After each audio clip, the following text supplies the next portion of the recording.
दोस्तों अब यहाँ पे अगर हम बात करें तो हमारे पास गिन चुन के अब आखिरी के 10 दिन बचे। अब इन आखिरी के 10 दिन में अगर मेरी कुछ भी पढ़ाई नहीं हुई है तो मुझे किस तरीके से पढ़ाई करनी चाहिए, या फिर मेरी पढ़ाई हो चुकी है तो मुझे किस तरीके से स्टडी करनी चाहिए, अब इस चीज के बारे में बात करने की क्या बारी आ चुकी है। तो आज की इस वीडियो में मैं यही बताने वाला हूं कि भैया कि लास्ट के 10 डेज में हमें क्या क्या चीजें करनी चाहिए और क्या चीजें नहीं करनी चाहिए। और साथ ही साथ दोस्तों मैं आपको यह भी बता दूं कि आज जो ये वीडियो मैं बना रहा हूं इस वीडियो को एंड तक बहुत ध्यान से सुनिएगा, क्योंकि इस बीच में मैं आपको एक जो बोलते हैं ना मेरी तरफ से गिफ्ट है वो भी मैं आपको देने वाला हूं, जो आपकी प्रिपरेशन में आपको बहुत ज्यादा हेल्प क्या करने वाला है। तो चलिए कि करके चीजों की शुरुआत करते हैं और समझने की कोशिश करते हैं कि लास्ट 10 डेज में हमें करना क्या चाहिए।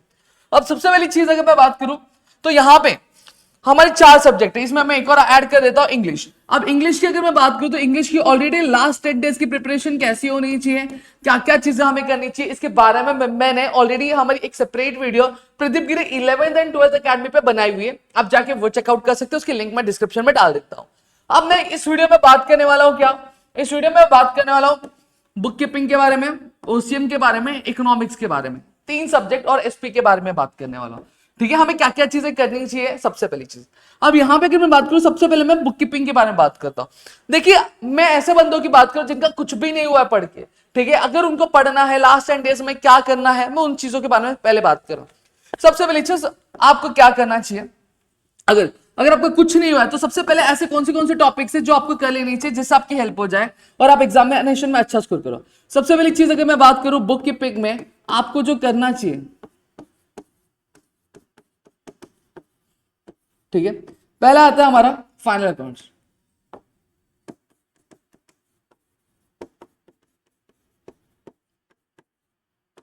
आपको फाइनल अकाउंट्स कर लेना चाहिए, ठीक है। फिर दूसरी अगर मैं बात करूं तो आपको एनपीओ पे जाना चाहिए। अब एनपीओ बहुत सारे लोग बोलते हैं हार्ड है, ये है वो है, नहीं भाई ये बहुत इजी है, बस थोड़ी सी लॉजिक समझ लो आपके लिए चीजें आसान हो जाएगी। कुछ नहीं आ रहा तो सबसे पहली चीज सबके पोस्टिंग सीख लो, फिर उसके बाद देखो फाइनल अकाउंट्स करोगे ऑलमोस्ट सेम एनपीओ की, एनपीओ भी उसी तरीके से, बस थोड़ी बहुत चीजें जो अलग है जो आपको समझने की जरूरत है वहां पे, ठीक है। फिर उसके बाद अगर मैं बात करूं तो नेक्स्ट टॉपिक आपको करना चाहिए वो कंप्यूटर अकाउंटिंग करना चाहिए। ये थियरी वाला पार्ट है, इसको आपको अच्छे से कर लेना चाहिए। फिर उसके बाद आपको जो जाना चाहिए वो रिटायरमेंट की तरफ जाना चाहिए, ठीक है। फिर आपको जाना चाहिए डेथ की तरफ जाना चाहिए, ये सीक्वेंस को। अब मेरा देखो मैंने बनाया किस तरीके से ये सीक्वेंस। सबसे पहली चीज अगर मैं फाइनल अकाउंट्स और एनपीओ की बात करता हूं इसमें कुछ हद तक सिमिलरिटीज हैं, ठीक है, थोड़ी बहुत चीजें अलग है लेकिन बहुत कुछ हद तक आपकी चीजें ऑलमोस्ट सेम ही है, ठीक है। बस थोड़ी चीजें जैसे यहाँ पे प्रॉफिट बोला जाता है, यहाँ पे सरप्लस बोला जाता है, वहां पे लॉस बोला जाता है तो यहाँ पे डेफिशिएट बोला जाता है, यहाँ पे कैपिटल बोला जाता है तो यहाँ पे कैपिटल फंड बोला जाता है, तो कुछ इस तरीके और थोड़े सम के टाइप्स अलग है, वरना थोड़ी और बहुत सारी चीजें आपको कॉमन देखने मिलेगी। फाइनल अकाउंट्स में भी अगर मैं बात करूं तो हम 2 कॉलम बनाते हैं, ठीक है, एक खर्चों वाला साइड जो हमारा डेबिट वाला होता है और हमारे एक इनकम वाला साइड जिसको हम लोग क्रेडिट बोलते हैं। सेम चीज इसमें भी बनाते हैं, यहाँ पे भी हम एक एक्सपेंडिचर अकाउंट बनाते हैं और यहाँ पे हम इनकम अकाउंट बनाते हैं, यहीं पे हमें पोस्ट करना है, इसी तरीके से चीजें होती है, ठीक है। एक बैलेंस शीट बनाते हैं, यहाँ पे भी होता है, हाँ कुछ कुछ में हम एक और बैलेंस शीट बनाते हैं जो जब मैं चीजें सिखाऊंगा तो वहां पे आपको चीजें क्लियर हो जाएंगी। तो ये ऑलमोस्ट सेम है, अगर आपका ये वाला टॉपिक होता है तो कुछ हद तक ये भी टॉपिक हो जाएगा। फिर कंप्यूटर अकाउंटिंग पूरा का पूरा थियरी वाला पार्ट है। फिर उसके बाद रिटायरमेंट और डेथ भी ऑलमोस्ट सेम, अगर रिटायरमेंट आपको आ जाता है तो डेथ आपको बहुत आसानी से समझ में आ जाएगा, तो इसलिए मैंने ये सीक्वेंस दिया। अब अगर मैं मार्क्स की भी बात करता हूं तो फाइनल अकाउंट्स 12 मार्क्स का होता है, एनपीओ भी 12 मार्क्स का होता है, कंप्यूटर अकाउंटिंग 8 मार्क्स का आता है, ठीक है। रिटायरमेंट की अगर मैं बात करूं तो ये 10 मार्क्स का होता है और डेथ की अगर मैं बात करूं तो ये 8 मार्क्स का होता है। समझ में आ गया। अगर आप ये 4 टॉपिक, ये 4 से 5 टॉपिक पे भी अगर आप फोकस करते हो आप अपने एग्जामिनेशन में अच्छा खासा स्कोर कर लेते हो। देखो सीधी सीधी अगर मैं बात करूं तो देखो 10 10 20 30, ठीक है, 30 और ये 8 8 कितना हो गया 16 हो गया, 30 40 46 और 4 ऊपर का कितना हो गया आपका 50 मार्क्स यहीं पे हो गया। आपके कितने मार्क्स हो गए आपके 50 मार्क्स यहीं पे हो गए। और प्लस आपको क्या कर लेना, आपको ऑब्जेक्टिव्स कर लेना आपके 20 मार्क्स के। अगर आपने ये कर लिया तो आप आराम से रिटर्न में 70 तक जा सकते हो इतनी चीजें करके। और ये आप बोलोगे कि सर इतने टाइम बचे हैं, क्या ये चीजें पॉसिबल है? हाँ पॉसिबल है।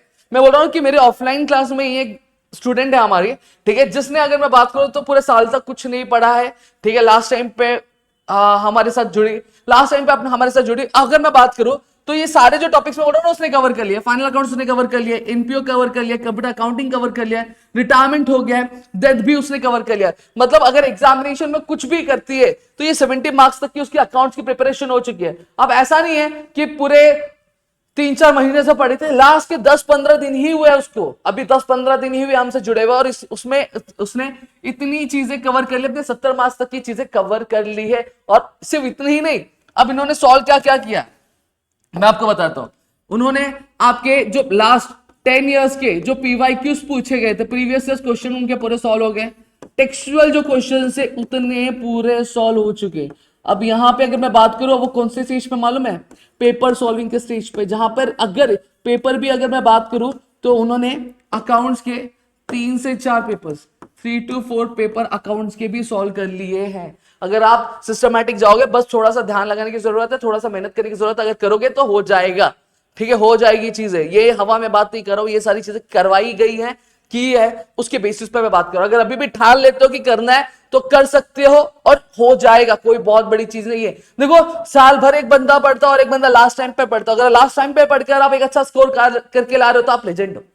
और आप मान लो कि आप लेजेंड हो और आप कर सकते हो और आपको कोई रोक नहीं सकता, कोई भी चीज नहीं रोक सकती है। समझ में आ रहा है कि नहीं? तो डरना छोड़ो, घबराना छोड़ो और काम पर लगो। ठीक है, मेहनत करना चालू कर दो। अगर लास्ट के ये जो 10 से 15 दिन बाकी है, इससे 10-15 दिन में भी अगर आपने चीजें कर ली अपनी, तो आप आराम से चीजें कर सकते हो। देखो मैटर यही होता है कि अपने अंदर भरोसा रखो, अपने अंदर फेथ रखो कि मैं कर सकता हूं, कर सकता और मैं ही करूंगा और मैं करके दिखाऊंगा। अगर ये चीज ठान ली तो आराम से हो जाएगा, और कोई भी चीज इम्पॉसिबल नहीं होती है। ठीक है, अगर आपने ठान लिया तो वो चीज पॉसिबल है और आप कर सकते हो। मुझे आपके ऊपर भरोसा है कि आप कर सकते हो और आप करोगे। जिस दिन रिजल्ट आएगा आप उस दिन मुस्कुराओगे, आपके चेहरे पे एक अलग मुस्कुराहट होगी कि मैंने लास्ट टाइम पे इतना करके मैंने इतनी चीजें की है। तो टेंशन नहीं लेना, चीजें करो, हर चीज मुमकिन है और आप कर सकते हो। आपके अंदर वो कैपेबिलिटी है, बस कैपेबिलिटी को पहचानो और शुरुआत करना चालू कर दो। समझ में आ गया? फिर नेक्स्ट अगर मैं बात करूं तो ये मैंने अकाउंट्स की चीजें बता दी। अगर आप अकाउंट्स में अगर इतनी चीजें कर लेते हो तो आपकी चीजें कवर हो जाएंगे। अब यहां पे अगर मैं बात करूं तो देखो, अब यहां पे मैं आपको 10 साल का पूरा पीवाईक्यू करने की कोशिश नहीं करूंगा, मैं आपको बोलूंगा कि क्वेश्चंस एक बार देख लेना। ठीक है, कुछ नहीं तो 5 इयर्स की जो पीवाईक्यूज होंगे उसको एक बार थोड़ा सा अच्छे से देख लेना।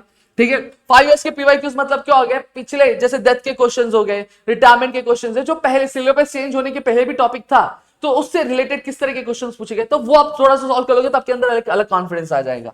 ठीक है, फिर आपको टारगेट रखना है कि आपको 2 से 3 जो क्वेश्चन पेपर है वो सॉल्व करना है। आप क्वेश्चन पेपर कौन सा सॉल्व करोगे वो भी मैं बता देता हूं। ठीक है, 2024 के 2 क्वेश्चन पेपर है, एक है आपका मार्च वाला और एक है आपका जुलाई वाला। ठीक है, 2023 के 2 क्वेश्चन पेपर कर लो। ठीक है, एक मार्च वाला और एक जुलाई वाला। इतना भी कर लिया ना तो 4 पेपर आपके हो जाएंगे और आपके अंदर एक अलग कॉन्फिडेंस आ जाएगा आपके अकाउंट्स को पेपर को लेकर। समझ में आ गया? तो यह चीजें मैंने आपकी किसके लिए बता दी, मैंने आपके अकाउंट्स के लिए बता दी। अब मैं आता हूं इकोनॉमिक्स के ऊपर, इकोनॉमिक्स और ओसी के ऊपर। अब सबसे पहली चीज, बहुत सारे ऐसे लोग होंगे जो बहुत ज्यादा घबरा रहे होंगे कि मेरा ये चीज नहीं हुआ है, अब मैं क्या करूं। अब सबसे पहली चीज, अगर आपको कुछ भी नहीं पढ़ के हो तो आपको कौन से चैप्टर्स पहले करने चाहिए वो मैं आपको बता देता हूं। ये अगर मैं बात करूं तो 2 मिनट, हाँ ये देखो, ये रहा। देखो, अगर आपके कुछ भी नहीं हुआ है, अगर आपका कुछ भी पढ़ के नहीं हुआ है तो आपको कौन से चैप्टर सबसे पहले करने चाहिए मैं उसके बारे में बता दूं। देखो, सबसे पहली चीज चौथा चैप्टर आपको कर लो। अगर आपको कुछ नहीं पढ़ के हो तो 4th चैप्टर आप कर लो, 8th चैप्टर आप कर लो, पहला चैप्टर आप कर लो।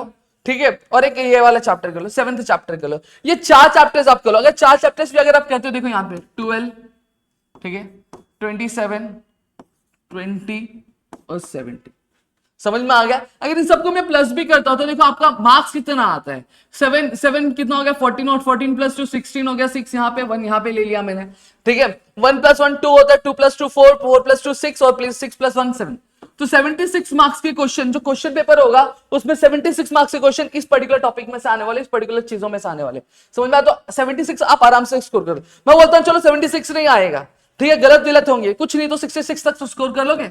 अगर आपको कुछ नहीं हुआ है तो सबसे पहले ये 4 चैप्टर्स करो। ये 4 चैप्टर्स बहुत ज्यादा इजी है, ये 4 चैप्टर्स कर लो, आपकी नैया पार हो जाएगी। और मैं मानता हूं, देखो मैंने चीजें दी भी कैसे, पहला चैप्टर आपका हुआ ही रहेगा, फॉर श्योर हुआ रहेगा, क्योंकि 12th कॉमर्स में आते एक अलग मोटिवेशन होता है, भाई करना है, तोड़ना है, फोड़ना है। तो फॉर श्योर आपने ये पहला चैप्टर किया होगा। अब बहुत सारे लोग मुझे कमेंट सेक्शन में बोलेंगे कि सर पहले वाले से ज्यादा इंपॉर्टेंट दूसरा वाला है। मैं दूसरा वाला नहीं दे रहा हूं, अब दूसरे वाला बहुतों का नहीं हुआ रहेगा, पहला वाला फॉर श्योर हुआ रहेगा, सबने किया रहेगा।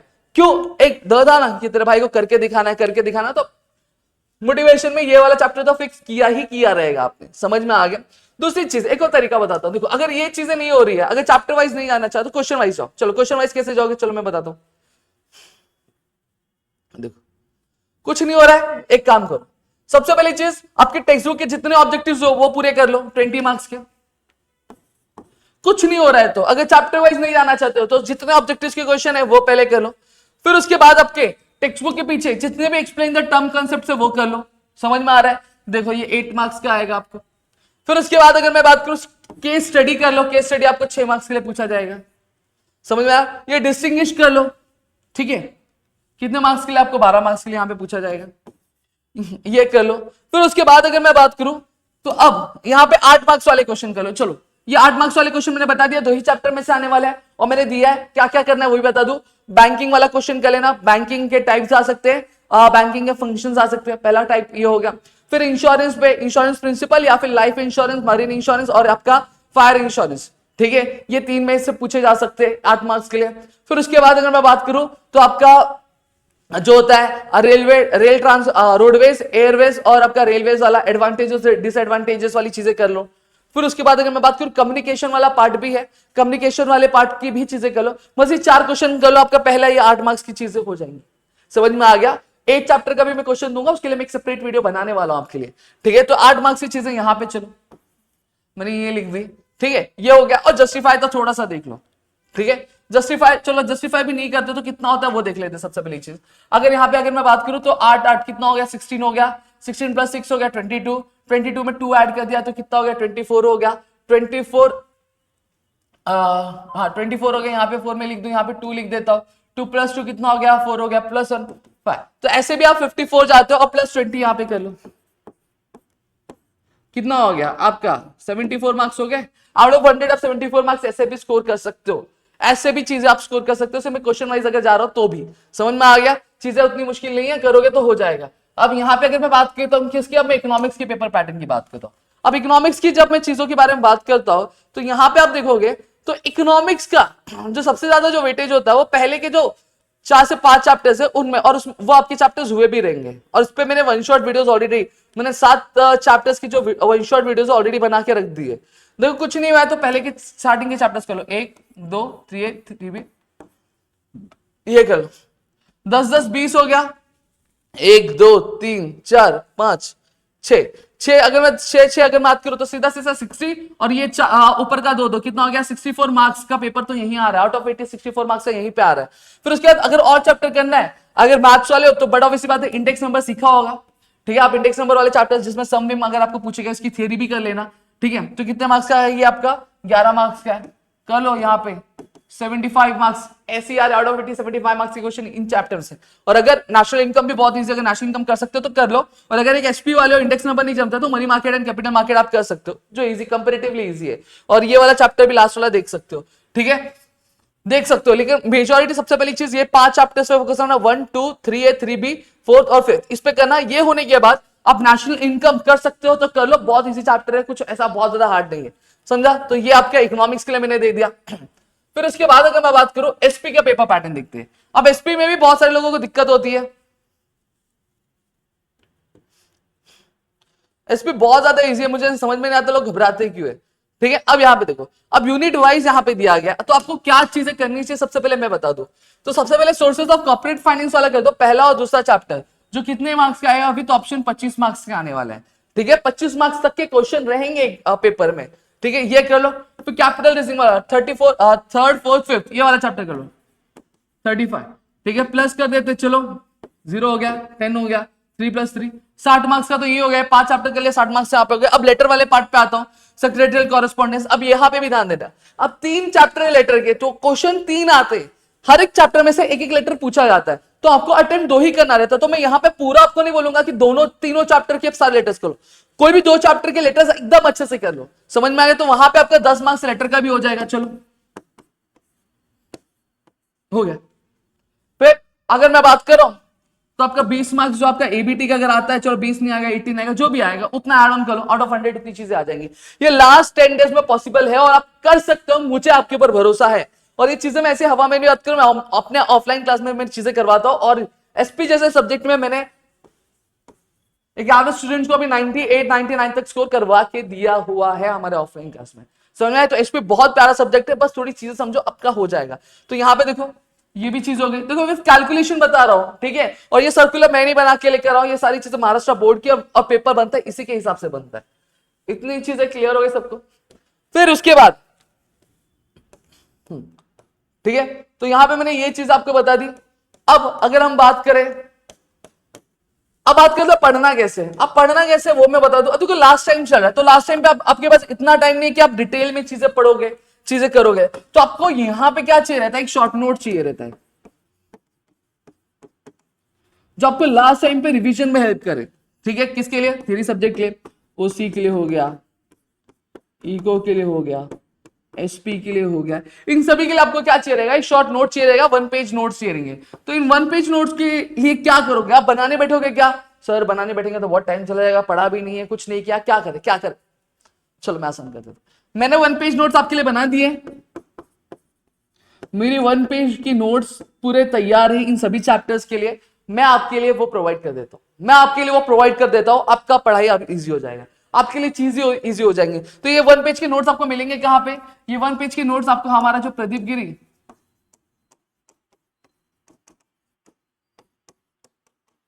कॉलेज एंड स्कूल वाला जो एप्लीकेशन, उस पे आपको जाके मिल जाएंगे। तो उस पे जाके उसके फ्री मटेरियल सेक्शन में जाके आपको चेक करना, वहां पे आपको ये तीनों चैप्टर के, ये जो तीनों सब्जेक्ट है, इन तीनों सब्जेक्ट के आपको जो नोट्स होंगे वो वहां पे आपको देखने मिल जाएंगे, और आपके लिए चीजें आसान हो जाएंगी। और ये मैं बहुत बड़ा नहीं, 10-15 पेज का है मेरा एक नोट से 1 पेज, या से उससे ज्यादा 2 पेज का, उससे ज्यादा बड़ा नोट्स है ही नहीं मेरा, एक चैप्टर का। समझ में आ गया? और मैंने चीजें बहुत शॉर्ट में लिखे जिससे आपको अंडरस्टैंड करने में बहुत ज्यादा इजी हो जाए। एक बार आप समझ लोगे, समझने के बाद फिर एक बार टेक्स्ट बुक देख लोगे, आपकी चीजें खत्म, उसके अलावा आपको कुछ भी नहीं करना। ठीक है, तो मेरे ख्याल से यहाँ पे चीजें आपको समझ में आ गई होंगी, चीजें क्लियर हो गई होंगी। अगर फिर भी और कुछ डाउट है, कुछ दिक्कत है, कुछ परेशानी है, please do let me know in the comment section. I will make sure that I will make the video and help you out from this circumstance.